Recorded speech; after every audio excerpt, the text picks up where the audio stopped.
Welcome to the aura astrologer services. मेरा नाम रेहान गुस्तार पाजनीकरा है। एक नया विषय लाके आया हूँ आज।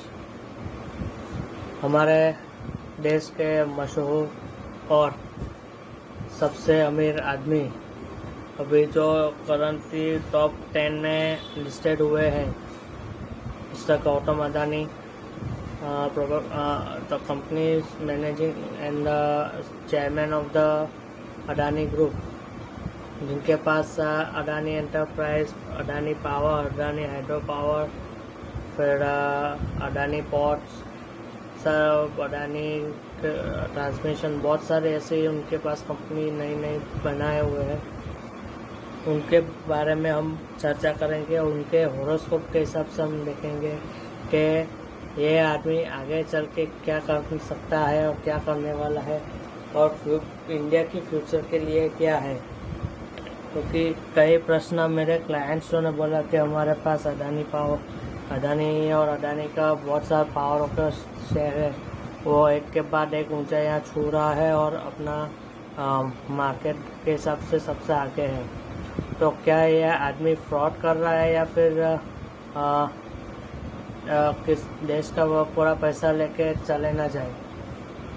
चलो तो उसके बारे में आज चर्चा करते हैं। तो उसके पहले उनकी डिटेल्स जान लेते हैं। गौतम अदानी मेल 24/6/2019 में उनका जन्म हुआ है। दोपहर को 12 बजे अहमदाबाद में, बराबर। अब हम उनकी कुंडली लेते हैं।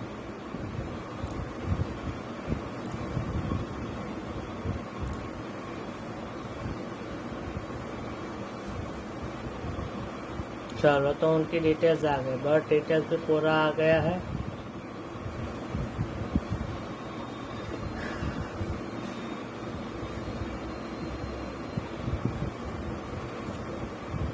चंद्रमा की राशि थी कुंभ। पंचांग के हिसाब से देखने जाए तो अभी उनको 7.5 चल रही है। 24/1/2020 से लेके 23/2/2028 तक 7.5 चल रही है, यानी अभी ये 1.5 साल पहले ही स्टार्ट हुआ है। अब हम आगे देखते हैं उनके हॉरोस्कोप के हिसाब से कि कौन से ग्रह के प्लेसमेंट किस तरह से है।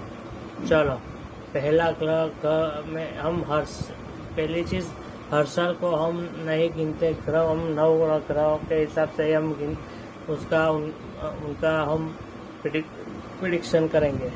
चलो, पहला है खाना खाली, दूसरा खाना खाली, तीसरा खाना पराक्रम खाली, चौथा खाली, पांचवा खाली। मेन चीज 10वें स्थान में शनि और केतु का ध्वज योग, शत्रु स्थान में। पत्नी के स्थान में है गुरु और चंद्र का गच्छ केसरी योग। 7वां स्थान खाली, 7वां स्थान में बड़ा 8वां स्थान खाली, जो आयुष्य के लिए होता है वो खाली। मंगल बैठा हुआ खुद की राशि में मेष का। दूसरा वृषभ का बुध, रवि यानी सूर्य मिथुन राशि में है, कर्क राशि में है अपने राहु और शुक्र, दोनों ग्रह बैठे हुए हैं। अब हम चलते हैं कि कौन से ग्रह कौन से राशि में बैठा हो, उसका मालिक कौन है और उसकी दृष्टि के हिसाब से। चल, पहला ग्रह है अपने पकड़ लेते हैं तो शनि अभी चल रहे, शनि उनके चल रहे थे मकर राशि में। वो भी वक्री थे, उल्टी चाल चल रहे थे, अभी भी वो उल्टी चाल चल रहे हैं। अब शनि न्यायाधीश कहा जाता है, जो कर्म फल कर शनि बोला जाता है। तो कर्म के हिसाब से वो उसका जो काम आदमी काम करता है उसका उसी हिसाब से उसका फल देता है। ऊपर से उसको 7.5 चल रही है, इसलिए ऑफ लैक ऑफ ओपिनियन सब कुछ छोड़ के वो अपनी बुद्धि चलाकर आगे बढ़ रहा है। पर आगे क्या होगा वो भी हम बताएंगे। तो शनि की 3 दृष्टियाँ होती है, तीसरी, 7वीं और 10वीं। तीसरी दृष्टि जा रही है अष्टम स्थान में, आयुष्य स्थान में। आयुष्य लंबा होगा। फिर सातवीं दृष्टि जा रही है शुक्र के ऊपर और उसके साथ राहु है, उनका खुद का मित्र। और 10वीं दृष्टि जा रही है पराक्रम भुवन। और बाजू में है अपने गुरुदेव जो डायरेक्ट चल रहे हैं। ये चंद्रा और गुरु का लक्ष्मी के घर केसरी योग बना रहा है। यह तो पत्नी के यह योग पत्नी के स्थान में होने से हमें ऐसा लग रहा है कि पत्नी के आने के बाद उनका पीक बहुत ज़्यादा पकड़ा हुआ है, उनका फायदा हुआ है। दूसरी चीज़ कि गुरु ये कुंडली में बल सबसे ज़्यादा दे रहा है, 19 अंश का है। और चंद्रमा कभी 29 अंश का बल है, पर चंद्रमा वीक रहता है, चंद्रमा को उतना पावर नहीं होता है। और सबसे शक्तिशाली ग्रहों में जो माने जाए तो गुरु, शनि, भाव केतु और मंगल की ही जो दृष्टि या युति होती है उसके हिसाब से ही सब चलता है। तो ये बना अपना गज कैसी है। अब शनि की और गुरु की दृष्टि होती है 5वीं, 7वीं और दृष्टि। 5वीं दृष्टि पड़ रही है रवि पे जो लाभ स्थान में है। 7वीं दृष्टि चल रही है अपने खुद के स्थान में। और 9वां स्थान पराक्रम भुवन में भी चल रहा है गुरु का। दूसरी चीज मंगल जमीन से अपने मंगल खुद की राशि में। और मंगल जब भी भाग्य स्थान में हो तो वो आदमी को पराक्रम और खूब बना देता है और जुनूनी बना, यानी जो चीज़ करनी है वो करनी ही है उसके, वो करनी हो एक बार ठान लिया तो फिर ठान ली। उसकी भी दृष्टि पड़ रही है 4थी शुक्र पे और राहु पे। सप्तम दृष्टि पड़ रही है पराक्रम भुवन में और 8वीं दृष्टि पड़ रही है अपने सुख स्थान में। और वो भी उनकी ही खुद की राशि है वृश्चिक राशि, वो भी अच्छा है। अब हम देखते हैं कि ग्रहों के हिसाब से कैसा उनका अच्छा है। तो सबसे ज़्यादा उसका कुंडली में योग है तो ये राहु और शुक्र का। शुक्र ऐसा ज्योतिष में माना गया है कि शुक्र जिसके घर में 12वें भाव में हो और वहाँ शत्रु घर ना हो तो शुक्र बहुत अच्छा फल देता है। इनकम उनकी चालू की चालू ही रहती है।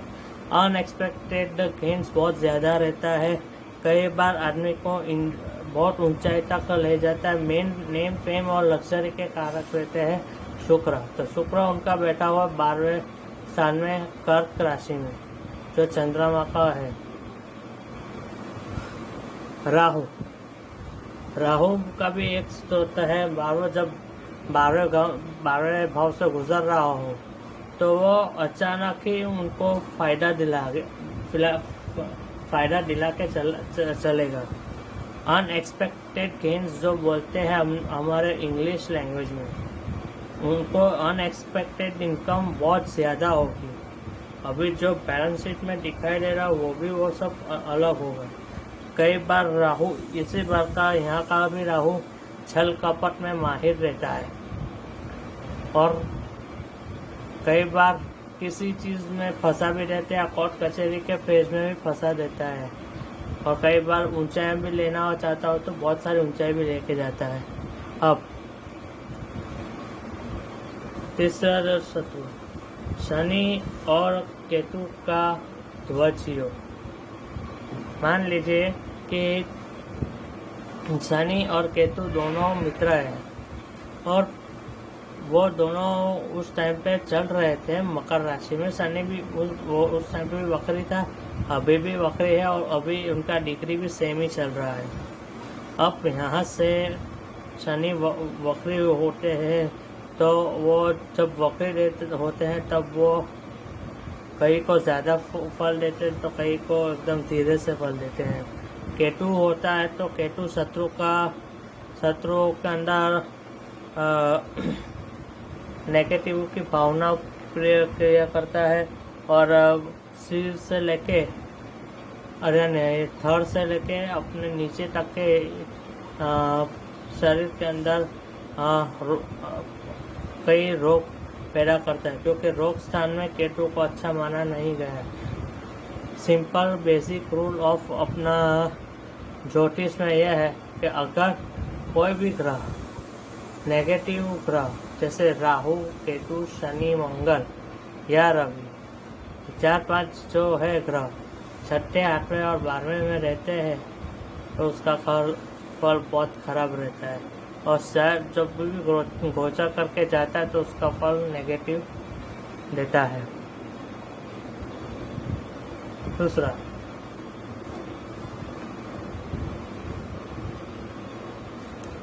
जो चीज़ उनको ऊंचा लेके आ रही है उनका कारण क्या है और आगे क्या हो सकता है, उसके बारे में अब हम चर्चा करते हैं। देखो, शुभ स्थान में मंगल की दृष्टि होना वृश्चिक राशि में केंद्र में, और मंगल भाग्य स्थान में बैठा हुआ है और उसकी 8वीं दृष्टि उनकी खुद की ही राशि पे पड़ रही है। यहाँ पे खुद की राशि में ही और खुद की राशि पे ही वो दृष्टि कर रहा है सुख स्थान में। तो सुख में तो कोई कमी जिंदगी भर आने वाली नहीं है, वो पक्का है। पर पुत्र बैठा हुआ है शुक्र की राशि में। यहाँ ने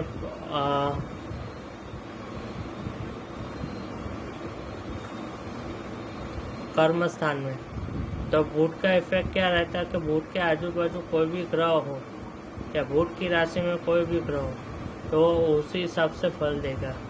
तो रवि बैठे हैं उनकी राशि में, बराबर,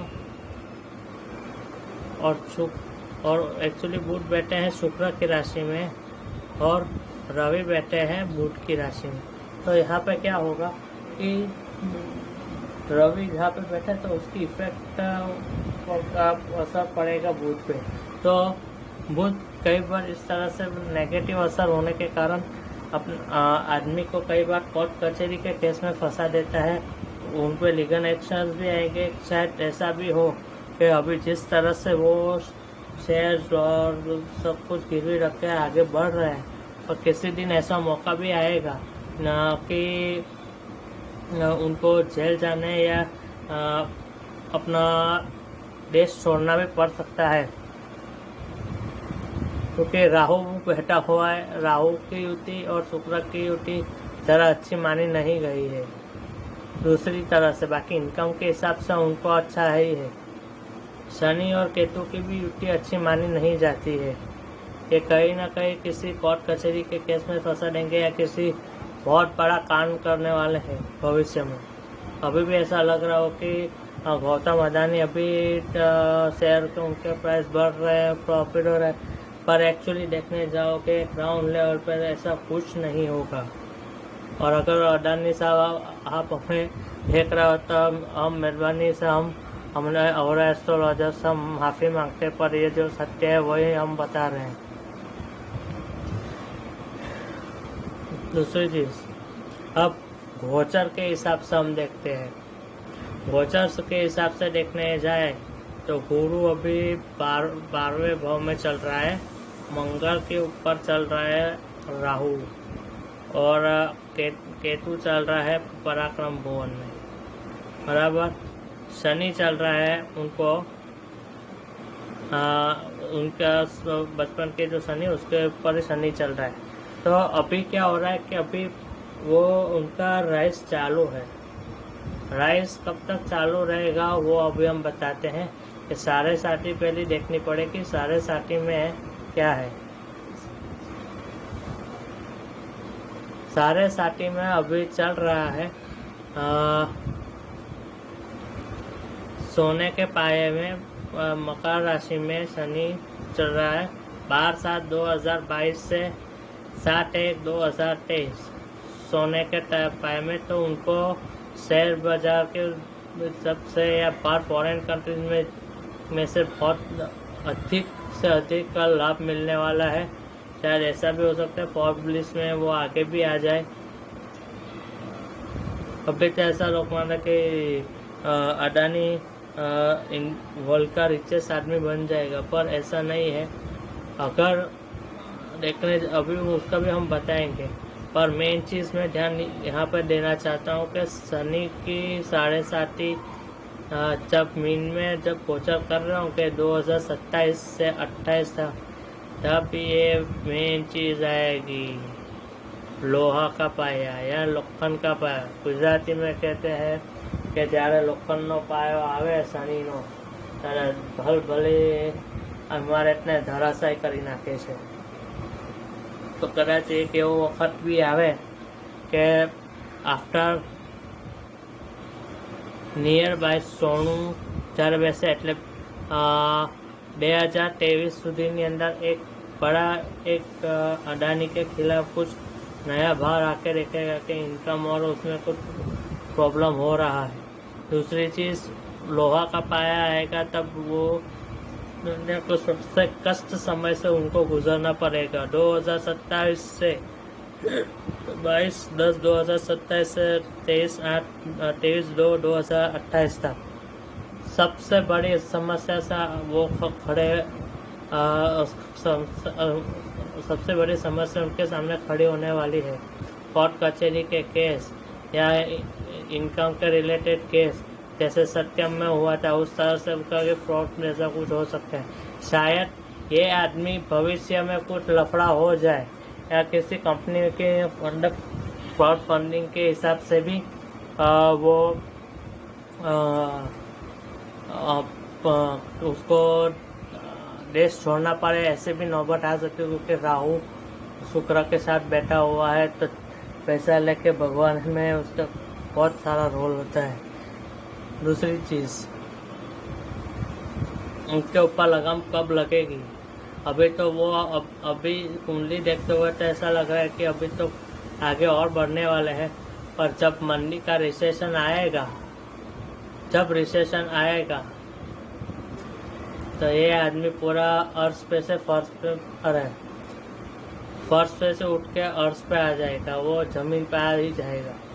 अभी उनका शुक्र की महादशा चल रही है। शुक्र में अभी चल रहा है 24/12/2022 तक। अपना गुरु की महादशा चालू रहेगी।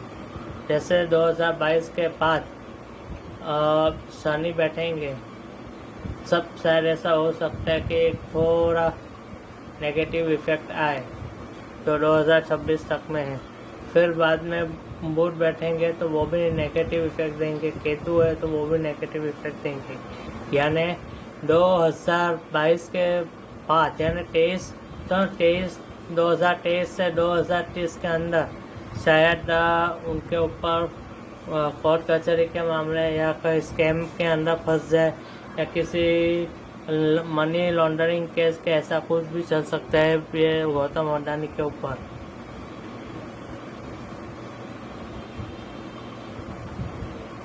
उनके लिए एक ही उपाय है बचने के लिए। अगर उनको चाहिए तो फिर उनको बचने के लिए तो फिर उनको अमेरिकन डायमंड और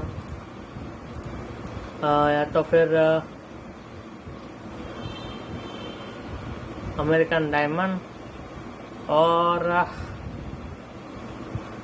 बुथ नहीं, अमेरिकन डायमंड और मानेक पहनना पड़ेगा, क्योंकि इस अमेरिकन डायमंड पहनने से उनकी नेम फेम और लग्जरी बढ़ेगी। कोई नेगेटिव प्रॉब्लम आएगी तो उसमें भी सामना करने के लिए अच्छा रहेगा। तीसरे 11वें घर में तो सूर्य बैठा हुआ है। कई बार राजनीति के दृष्टि से देखने जाए तो कई बार उनको कोर्ट कचहरी के अंदर फंसा देगा, इसलिए मानिक पहनना जरूर है उनको। राशि नवमांश देखते हैं राशि नवमांश में देखने जाए तो पहले ही नेगेटिव इफेक्ट पड़ रहा है। राहु और रवि यानी ग्रहण दोष वो भी लग रहा है अपने धनु राशि में, जो गुरु की राशि में। दूसरी चीज़, मिथुन राशि में जो बुध की राशि है उसमें केतु, शनि, चंद्र और बुध दोनों बैठे हुए हैं। शनि और केतु दोनों मित्र, बुध और चंद्र दोनों शत्रु, शनि और चंद्र शत्रु, केतु के चंद्र शत्रु। मैं जब भी फ्यूचर में महामंदी आएगी या कुछ भी होगा, ये आत्मिक साथ पूरा धराशायी हो जाएगा। जो अभी बोल रहे कि इसके शेयर का भाव 6,000 हो गया, 7,000 हो गया, 8,000 हो गया, जो जिसने भी स्टॉक लिया हो वो ज़रा सावधानी से वो निकल जाए, क्योंकि भविष्य में बहुत बड़ा फ्रॉड ये कंपनी में से आने वाला है, इतना श्योरली मैं कह सकता हूँ। उसके कोई राय नहीं है, क्योंकि आगे भी देखा है मेरे को। ये इसके कुंडली पे से भी मैं कह सकता हूँ कि उन्होंने, मेरे को ऐसा लग रहा है कि जो पाकिस्तान में मंगल बैठा हुआ है, मंगल कई बार एग्रेसिव होता है, कई बार एकदम बुरा फल भी देता है। जब बुरा फल देता है नवम भाव में, तो मार्केस बोला जाता है उसको। अपने कन्या लग्न में मार्केस अपना मंगल होता है, तो मार्केस खुद बैठा हुआ है पाकिस्तान में, अभी ऊंचाई तो उसको ले जाएगा और एक न एक जरूर आएगा कि अपना अडानी बहुत बुरे हाल में फंस जाएगा, या तो फिर लोगों का पैसा खाने वाला व्यक्ति है ये, और जो पूरे इंडिया को डुबा के चला जाएगा और देश को भी छोड़ सकता है। उसमें कोई राय नहीं है। अगर आपको ये हमारा वीडियो अच्छा लगा हो तो आप ज़रूर शेयर कीजिए, कमेंट कीजिए, और वीडियोस अच्छा लगे तो लाइक कीजिए। हमारा यूट्यूब चैनल का नाम है औरा एस्ट्रोलॉजी सर्विस, और हमसे परामर्श करना चाहते हो तो हमारा कॉन्टेक्ट नंबर है 9327100550, और कोई भी क्वेरी होगी तो हम अवश्य आपकी सॉल्व करके देंगे, उसमें कोई राय नहीं है। थैंक यू, धन्यवाद।